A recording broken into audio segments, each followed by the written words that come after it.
Yan mga idol, lalakad tayo dito.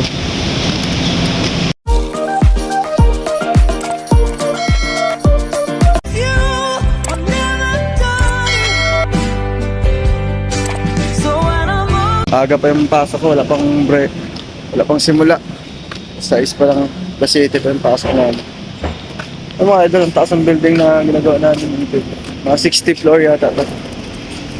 Ang ganda pala dito sa Makati. Ang ganda ng mga building dito, lalaki. Punta mo na ako doon kaya bibili ako ng kakanin. Kain ako. Hindi na ako nakaalis ng abroad. Problema kasi sa requirements ko, ang hirap ayusin. Inaayos ko naman siya pero matagal pa siya maayos. Sana maayos na yun. Gusto ko sanang mag-abroad ulit. Gusto ko makaalis ulit. Hindi mahirap talaga dito sa Pilipinas. Kasi mababa lang yung mababa lang talaga yung sahod dito ba. Hindi talaga siya enough sa Hindi pa rin kagaya ng yung nag-Japan ako na medyo malaki-laki konti. Dito magkano lang talaga, tapos napakamahal ng mga bilihin. Hirapan ako pagkasyahin ba. No choice ngayon. Kailangan mo ng trabaho dito. Gusto ko nga sana magnegosyo. Ang hirap din pala, di basta-basta magnegosyo.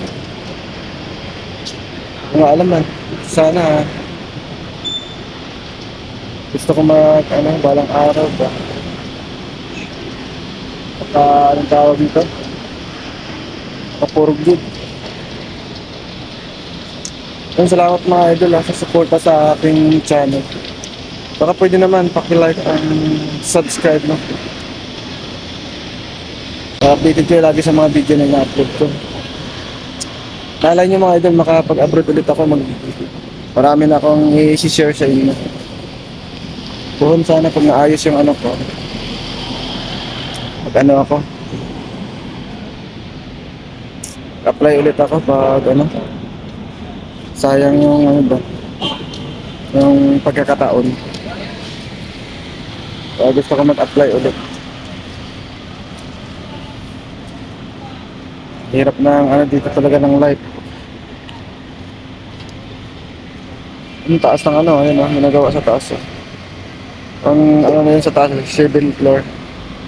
Ang taas na yan.